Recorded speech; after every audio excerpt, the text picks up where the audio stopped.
Olá, investidores! Sejam bem-vindos a mais um vídeo do nosso Panorama Matinal. Aqui você fica sabendo tudo o que está acontecendo no Brasil e no mundo, questões que impactam os seus investimentos e, é claro, a cotação das suas commodities, sejam elas soja, milho ou trigo. Pessoal, como de costume, vamos dar uma olhadinha aqui como ficou o mercado no dia de ontem.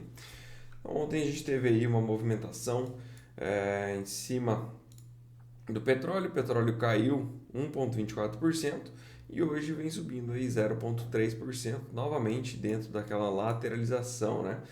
Segue aí como resistência no 83,50. Caso venha trabalhar acima, precisaria fazer um movimento aí rompendo pelo menos os 85 dólares para indicar uma nova pernada de alta. Óleo de palma continua caindo, tá, pessoal? Praticamente agora no alvo que a gente vinha traçado faz bastante tempo já, no 3.814, né? O mercado foi lá para cima, acabou voltando para dentro dessa congestão, que seria esse retângulo aqui de baixo, né? A gente comentou que estava muito caro com relação ao óleo de soja também, que a tendência era de que esse mercado acabasse, caso caindo mais do que o mercado de óleo de soja, né? E foi o que de fato a gente viu. Então, o mercado vem se aproximando, hoje caiu 2,48%, muitíssimo próximo da região de suporte. Caso venha a perder essa linha azul, o fundo desse retângulo é o caminho mais provável para esta commodity. A gente também viu queda para o mercado de óleo de soja que perdeu a princípio aqui o seu fundo anterior, que é a mínima do ano de 2024 também, tá, pessoal? Então vem caindo forte. Ontem caiu 2,57% e hoje cai já mais 2,77%. Então uma queda bem relevante aqui no contrato de óleo de soja. Soja em grão ontem conseguiu fazer um movimento positivo, subiu 4,6 cents por bushel, isso dá uma variação de 0,40. Chegou a estar valendo mais durante o dia, várias vezes o mercado chegou a estar subindo cerca de 10 cents, mas não conseguiu sustentar sua alta muito por conta dessa questão do óleo também, que ajuda a puxar o preço para baixo. E hoje o mercado aí já trabalhou no negativo também e a princípio voltou para trabalhar no campo positivo, tá, pessoal? Então aqui a gente tem uma diferença entre mínima e máxima no dia que dá 12 cents por bushel, vai dar mais de 1% aí de variação no pregão noturno, tá? Mas a princípio o mercado vem tentando se segurar nessa região. Essa região dos 11,80 aos 12 dólares é super relevante para a soja. Caso o mercado venha conseguir fazer algum desenvolvimento dos preços acima dessa região, aí a gente já pode começar a olhar com olhos mais favoráveis para uma tendência de alta. Interessante também comentar que a média de 20 ela já vem virando, né, por baixo aqui dos preços, servindo também de suporte. E pode ser que a gente veja um movimento um pouco mais positivo aqui, principalmente se o óleo passar a ajudar, né? Hoje com uma queda de 2,64, o grão ainda estável aí, conseguindo se manter no 0 a 0. Também equilibrado pela alta do farelo de soja, né? Farelo de soja na contramão do óleo, ontem subiu 2,79% e hoje vem subindo 1,83%. Conseguiu fazer um rompimento daquela região de lateralização que a gente tinha comentado, que vinha desde fevereiro aqui de 2024, e agora vai em busca daquele alvo que a gente havia traçado, né, na casa dos 367 dólares por tonelada curta. Então, bem interessante que esse mercado contrabalanceando o derivado de óleo, né? Então, a gente vê que no contrato do grão acaba que fica esse cabo de guerra, né? Não vai nem tanto para cima, nem tanto para baixo, uma vez que as duas pontas ali estão se equilibrando. Mas um mercado bem interessante aqui para o farelo de soja.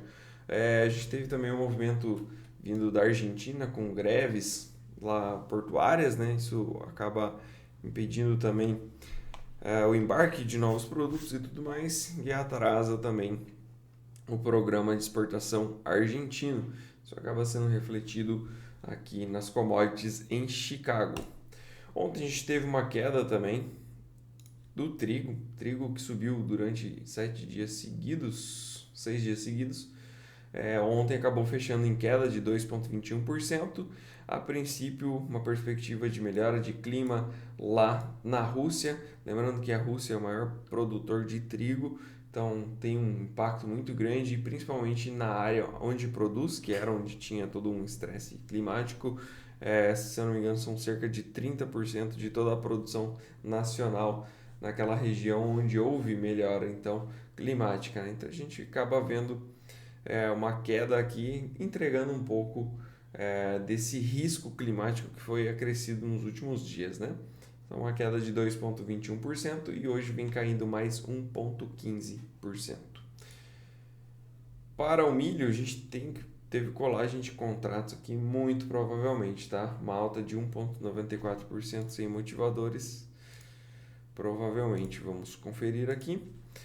Então, provavelmente é o contrato julho que tomou a frente, tá? Aqui no contrato colado, a gente está com 447. Vamos ver se é isso que a gente tem no N de fato. Tá, então foi colagem de contrato, a gente não tem nada demais aqui neste milho no dia de hoje. Vocês podem ver aqui que a cotação do milho julho, neste momento aqui, ó, 447, tá? É a mesma cotação que a gente tem aqui na direita, que é o contrato perpétuo, tá? Por isso que a gente tem esse gap. Então o mercado já vem trabalhando acima daquela região de resistência, né? Agora, será que vai se manter nesses patamares? Porque a princípio o que a gente poderia ver é uma correção voltando aqui para o nível onde estava sendo negociado o milho maio, né? A gente teve uma diferença aí de mais ou menos uns esses 2% na verdade, né? Que vai dar cerca de 10 cents por bushel, tá? Bastante coisa aqui para o milho. Enfim, milho maio negociando já acima daquele patamar que a gente tinha traçado como uma resistência relevante para o contrato de milho. Aqui no Brasil a gente teve uma leve movimentação ontem, o mercado segue muito travado com 0,16% apenas de alta no dia de ontem. Dólar contra as principais moedas do mundo caiu também 0,43% ontem e hoje vem subindo 0,13%. Segue aí numa tendência de alta o dólar contra as principais moedas do globo. Para as bolsas, ontem a gente viu um movimento mais tranquilo para o S&P 500, que ficou aí com uma alta de 0,35%, e a Nasdaq com uma alta de 0,41%. Mercados aí aguardando, tá, pessoal? A gente vai ter amanhã, é feriado aqui no Brasil, mas a gente tem decisão de políticas de taxa de juros lá nos Estados Unidos. Vai mudar? Provavelmente não, tá? O mercado não está de olho na decisão da taxa de juros em si, mas no comunicado, o que esperar para frente, o que o Jeremy Powell vai trazer aí para a gente de expectativas futuras, né? Hoje, a princípio, o mercado vem trabalhando com uma chance de 0 a 2 cortes aí para o ano, coisa que já era 6 cortes, né, no começo do ano. Então as perspectivas vão se alinhando e a princípio os votos hoje, se a gente for realmente ver na Fed Watch, é para apenas um corte lá para setembro. Nosso índice, o Ibovespa, eu acho que fez um movimento bem interessante, tá, pessoal? Em cima da região de suporte ali que eu havia comentado com vocês, traçado aqui já faz bastante tempo, né? O mercado conseguiu dar continuidade ao movimento de alta visto na sexta-feira. Então subiu 1,51, deixou uma barra bem legal. E ontem acabou subindo 0,65%. A amplitude da barra ela é ok, é uma barra de corpo, né? Do começo ao fim, não deixou sombras. E também renovou a máxima, conseguiu fazer uma máxima acima da máxima da sexta-feira. Isso indica a continuação de movimento. Então, interessante aqui nossa bolsa. Sazonalmente ela também tende a engatar uma alta, a média também vem virando. Esse mercado aqui está ficando bem interessante, tá, pessoal? Então a gente pode ver no futuro próximo aí a bolsa vindo a testar esses patamares lá em cima, na casa dos 131.500 pontos. Tá ficando bem legal mesmo, bem interessante. Pessoal, a gente teve também ontem publicação da atualização das lavouras lá nos Estados Unidos, né, do ritmo, e o plantio de milho avançou bem, tá? Bem mesmo. Então a gente saiu de 12% da semana passada para 27%. Então o clima está realmente muito favorável lá para a evolução do plantio. E vocês podem ver como evoluiu bastante com relação ao ano passado, né? Era 23%, a gente teve também um plantio rápido ano passado, e esse ano já está em 27%, 4% acima do que foi ano passado e 5% acima da média dos últimos 5 anos. Então deu uma esticada mesmo, bem interessante aqui, essa evolução do plantio nos Estados Unidos. Como é que está a situação das lavouras? Né? 7% já está emergido, contra a semana passada que era de 3%. Né? Então vai num ritmo bem legal aqui, o milho bem rápido. Né? Para a soja a gente teve uma evolução também bem rápida. A semana passada era de 8%, passamos para 18%, ou seja, 10% aqui de progresso no plantio. E o ano passado, que também foi rápido para a soja, a gente estava com 16%, e esse ano já saltou para 18%. E a média dos últimos 5 anos foi 10%, tá? Então 8% acima aqui, bem rápido mesmo, plantio da soja e do milho lá nos Estados Unidos. Exportações, pessoal. Exportação de milho segue muito fraco, né? Ano passado foi um pouco mais atípico. Essa característica aqui tende a ser mais a normalidade, né? Esses meses de fevereiro, março e abril, realmente a gente não tem um programa forte de milho. Foi descompassado no ano passado, né? Mas esse ano está em linha. A gente tende a exportar mesmo muito pouco nessa janela, né? Enfim, só para vocês terem noção, acumulado até abril, então, foi de 2,2 milhões de toneladas de exportação de milho.